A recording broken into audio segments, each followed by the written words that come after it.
یونس صاحب ہمیں یہ بتائیں کہ آپ ایڈوکیٹ ہیں ہائی کورٹ کے، آپ کا تو روزمرہ کا یہ ایک جنگ ہے جو آپ فیس کر رہے ہوتے ہیں کہ حلال کمانا بھی ہے، انصاف بھی مہیا کرنا ہے اس دوست کو جو مظلوم ہے. فیملی لا کو اگر دیکھ لیں سر، اس میں جو نامکمل میسیج ہے ہمارا، اس کے بارے میں آپ کیا بتاتے ہیں سر؟ جی شہزاد صاحب، ایسے کہ واقعتاً اگر کوئی قانون انکمپلیٹ ہو، نامکمل ہو، اس کے مضمرات بہت زیادہ جو سوسائٹی کے مطلب اس میں پھیلے ہوئے ہیں. ان میں سے فیملی لاز میں بھی یہ مسئلہ ہے.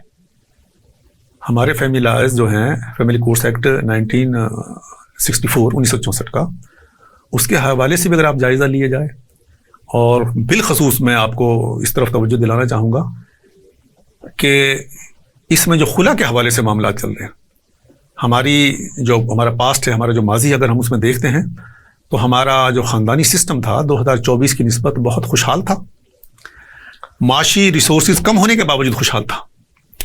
اور جب سے یہ دروازے کھولے گئے کہ ایک خاتون خلا کے لیے آتی ہے، اس میں خاوند کا ایڈریس بھی بعض اوقات کمپلیٹ نہیں ہوتا، نوٹسز سروس ان کی ہو نہ ہو، یعنی ان کی کمپلائنس ہوتی ہے یا نہیں ہوتی، ایک رپورٹ لے لی جاتی ہے، اس کے بعد کورٹ خلا کی ڈگری خاتون کو دے دیتی ہے، وہ خاتون جا کے کہیں دوسری جگہ نکاح کر لیتی ہے.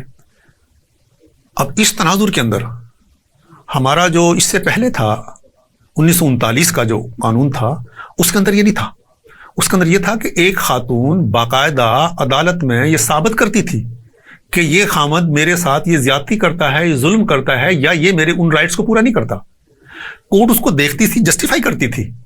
وہ تنسیخ نکاح کا تھا، تنسیخ نکاح کا موجود تھا، اور اس کے اندر یہ چانسز ہوتے تھے کہ اس دوران کے اندر کچھ لوگ بیٹھے ہیں یا کورٹ کے اس کے حوالے سے وہ ایسے چانسز ہوں کہ وہ خاتون اسے وڈرا ہو جائے اور اپنی زندگی اس پہ گزر جائے.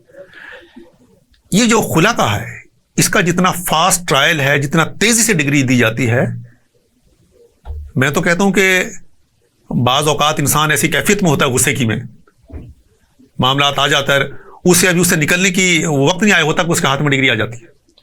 سر اس طرح کی بھی سچویشن رہی ہیں کہ ہسبینڈ کو پتہ ہی نہیں ہے کہ اس کی وائف نے ڈگری لی ہوئی ہے. جی ایسے واقعات بھی ہیں کہ اس کو ان سے پوشیدہ رکھا، اور وہ جب گئے تو انہوں نے کہا جی کہ نو مور ہسبینڈ. کیسے؟ ہاں ایسے واقعات آئے ہمارے پاس، آتے رہتے ہیں کہ جی مجھے تو پتہ ہی نہیں تھا.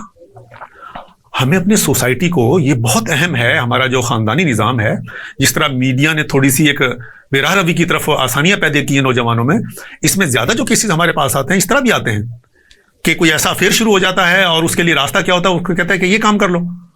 اچھا، اس میں وہ اپنے جو پیرنٹس ہیں ان کی اس میں بھی نہیں ہوتا، ادھر خامد کی طرف بھی نہیں ہوتا، اور وہ ایک انڈیپینڈنٹلی ایکٹ کر کے اور اس سے نکل کے چلی جاتی ہے. اس کے بعد میں پھر روتے رہتے ہیں لوگ، مسائل ہوتے ہیں. سر فیملی لا کو، فیملی لائف کو ڈسٹرب کر دیا گیا، فیملی لا نے فیملی لائف ڈسٹرب کر دی. بالکل ایک فیملی جب ڈسٹرب ہو گئی تو پورا معاشرہ ڈسٹرب ہو گیا.